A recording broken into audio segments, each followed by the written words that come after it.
Assalamualaikum warahmatullahi wabarakatuh. Apa kabar anak-anak ibu semua? Baik, sebelum kita mulai pembelajaran, ibu mau anak-anak ibu semua berdiri terlebih dahulu. Ya, bisa dirapikan ya kursi dan mejanya sejajar sesuai dengan barisannya. Baik, sudah. Terus ibu mau dilihat dulu ke bawah kanan kirinya. Ada sampah tidak? Nah, kalau ada, tolong dibuang dulu ke tong sampah ya di luar. Ayo. Jadi ini ibu lakukan agar pembelajaran kita dapat berjalan dengan lancar dan kondisi kelasnya juga bersih. Oke? Ya. Baik, sebelum kita mulai pembelajaran, boleh disiapkan dulu kelasnya. Ketua kelasnya siapa? Fatur ya? Coba ya Fatur. Pimpin dulu doanya. Oke. Selanjutnya ibu absen terlebih dahulu ya, Syafira ya, sekretarisnya. Dilihat teman-temannya hadir semua? Hadir, baik, hadir semua berarti alhamdulillah ya, sehat. Kita diberikan nikmat dan kesehatan oleh Allah Subhanahu wa taala sehingga kita dapat berkumpul di kelas kita dan kita akan melaksanakan pembelajaran hari ini dengan ibu dalam pembelajaran Al-Quran dan hadis. Nah, baik, sebelum itu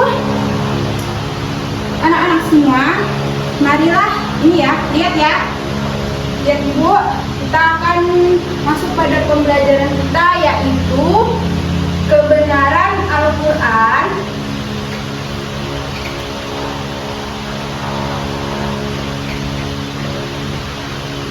Al-Quran dalam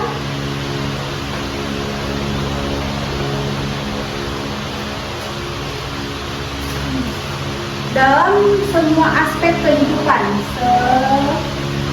Semua aspek kehidupan.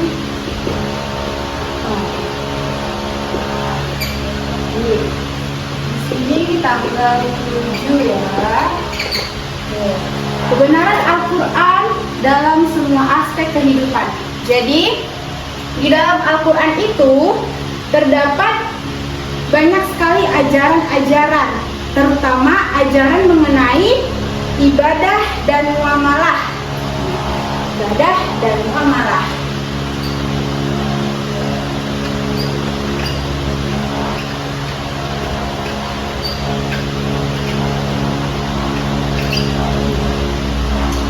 Ibadah dan muamalah. Sebelumnya anak-anak ibu semua udah pernah dengar kan mengenai ibadah? Sudah, tentunya di buku juga udah ada dijelaskan, tapi ibu mau sedikit menjelaskan kembali ya mengenai ibadah dan muamalah itu tadi. Oke, yang pertama itu ibadah. Ibadah merupakan artinya mengabdi atau menyembah ya, yang berasal dari kata abdu, abada, ya budu, yang artinya juga merupakan menyembah dan mengabdi sepenuhnya kepada Allah Subhanahu wa taala dengan tunduk, taat dan patuh kepadanya. Lalu tentunya kita juga ibadah merupakan bentuk ketaatan dan ketundukan yang ditimbulkan oleh perasaan yang yakin terhadap keberadaan Allah Subhanahu wa taala. Karena keyakinan bahwa Allah Subhanahu wa taala mempunyai kekuasaan mutlak terhadap diri kita dan alam semesta ini. Nah, dan Allah juga dalam Al-Quran dijelaskan bahwa tujuan penciptaan jin dan manusia tidak lain hanyalah untuk beribadah kepada Allah Subhanahu wa taala. Seperti dalam surat Az-Zariyat ayat 56 yang berbunyi, "Wa ma khalaqtul jinna wal insa illa liya'buduna."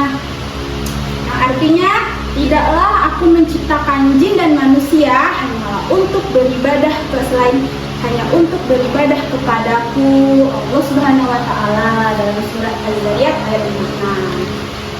Jadi kita sebagai manusia harus sadar bahwa kita diciptakan oleh Allah itu ya tujuannya untuk beribadah kepada Allah. Dan ibadah tadi juga dibedakan menjadi dua. Apa tuh Bu ibadahnya? Yang pertama itu ada ibadah mahda.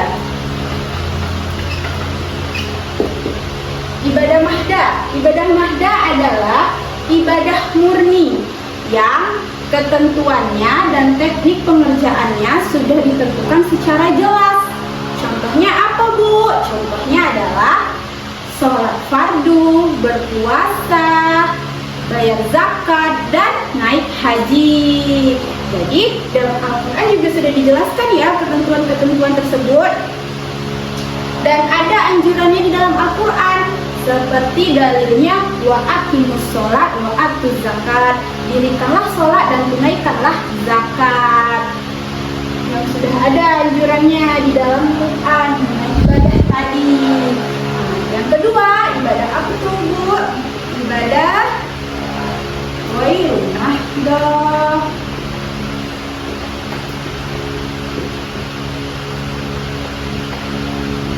Ibadah ghairul mahdoh apa Bu? Ibadah yang segala aktivitas pengerjaannya lahir dan batin untuk mendekatkan diri kepada Allah Subhanahu wa taala. Jadi tidak ada ketentuan secara khusus untuk melakukannya. Contohnya apa Bu? Contohnya adalah seperti kita membaca Al-Quran, lalu sholat sunnah, puasa sunnah. Jadi itu kita mengerjakan sesuatu yang bernilai ibadah karena untuk Allah Subhanahu wa taala. Jadi pada ibadah ghairul mahdoh tadi ada juga nih yang bentuk seperti aktivitas umum. Nah, seperti aktivitas umum yang sehari-hari biasa kita lakukan. Contohnya itu adalah kita bekerja dengan diniatkan mencari nafkah yang halal. Itu bisa menjadi nilai ibadah. Karena kita bekerja diniatkan untuk mencari nafkah yang halal. Lagi contohnya apa lagi Bu? Contohnya adalah belajar dengan sungguh-sungguh. Nah, mencari ilmu itu bisa bernilai ibadah jika kita diniatkan belajar bersungguh-sungguh dengan tidak main-main, tidak bolos, seperti itu, tidak ribut di kelas, seperti itu. Terus bernilai ibadah. Selanjutnya berdagang juga bisa bernilai ibadah. Karena pada zaman Rasulullah juga berdagang kan, itu kegiatannya dapat bernilai ibadah jika kita berdagang dengan jujur. Tuh. Lanjut kita masuk kepada poin muamalah. Muamalah.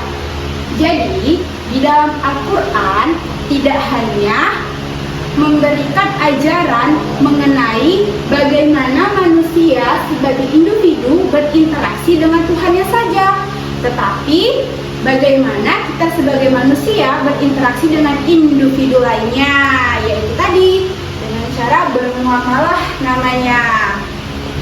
Karena Allah tentunya juga memikirkan kita sebagai manusia itu pasti memikirkan kan bagaimana kepentingan kita di dunia untuk mencukupi ekonomi kita agar bisa hidup berkelanjutan kemudian harinya.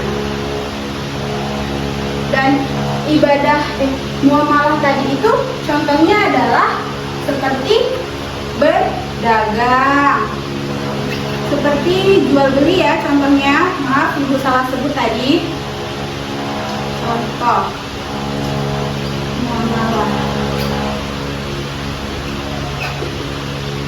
yaitu jual beli, sewa menyewa,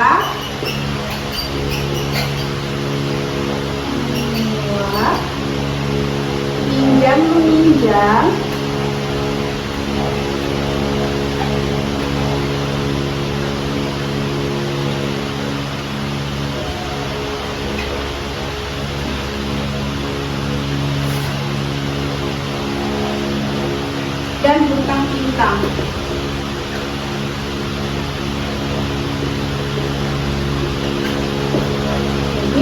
Ada kegiatan muamalah tadi seperti jual beli, sewa menyewa, pinjam meminjam dan hutang piutang tadi sudah ada diatur oleh hukum Islam dan yang bersumberkan dari Al-Quran.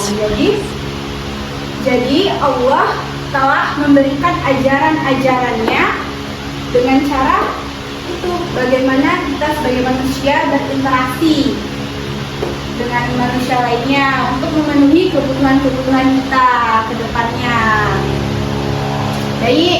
Jadi sebelum ibu tutup pembelajarannya, ada yang ingin ditanyakan? 11.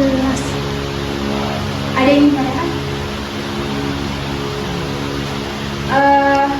Gak ada ya. Kalau nggak ada yang bertanya, ibu yang bertanya ke kalian ya.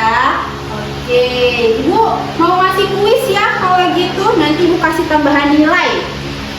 Baik, nanti siapa yang tahu jawabannya boleh tunjuk tangan. Yang pertama ya, ayo. Contoh kegiatan umum seperti apa ibadah ghairu mahdhah? Ayo, siapa yang tahu? Ya, Fatur. Oke, bagus. Dapat ya, Fatur ya. Yuk, siapa lagi? Ibu punya 2 pertanyaan lagi ya. Fatur tadi udah 1. Lalu, soal kedua yaitu siapa yang bisa menyebutkan firman Allah tentang anjuran beribadah? Ayo, siapa? Oh iya, Dila. Fatur? Oke, bagus Dila. Berarti Dila tadi itu menyimak ya. Oke, Dila. Baik, 1 lagi ya. Yuk, lagi. Yang terakhir adalah apa saja contoh dari ibadah mahdhah? Ya. Baik. Dinda. Iya, Dinda. Apa tadi jawabannya? Oke, tepuk tangan ya buat semua teman-teman yang udah bisa jawab tadi. Ini ya, tentang muamalah tadi ya, kembali lagi sebentar tentang muamalah.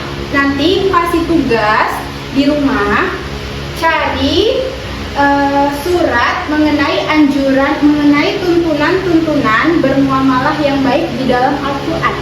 Minggu depan dikumpulkan. Banyak banget tuh di dalam Al-Quran ya, mengenai tuntunan bermuamalah yang baik di dalam Al-Quran.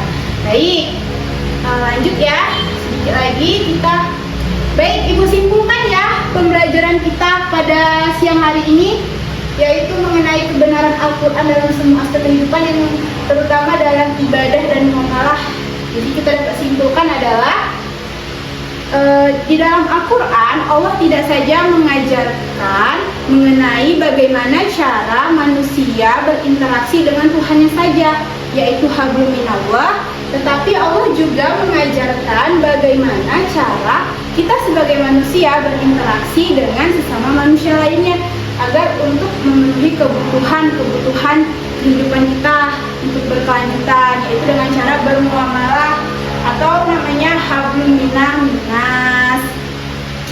Baik, jadi itu tadi ya kesimpulannya ya mengenai pembelajaran kita hari ini. Ibu harap semua anak-anak dapat mengerti dan dapat mengamalkan pembelajaran kita hari ini untuk hari kemudian hari dan hari-hari seterusnya. Ibu cukupkan saja pertemuan kita pada pertemuan siang hari ini. Ibu ucapkan terima kasih dan kita akhiri dengan hamdalah. Alhamdulillahirabbil alamin. Assalamualaikum warahmatullahi wabarakatuh.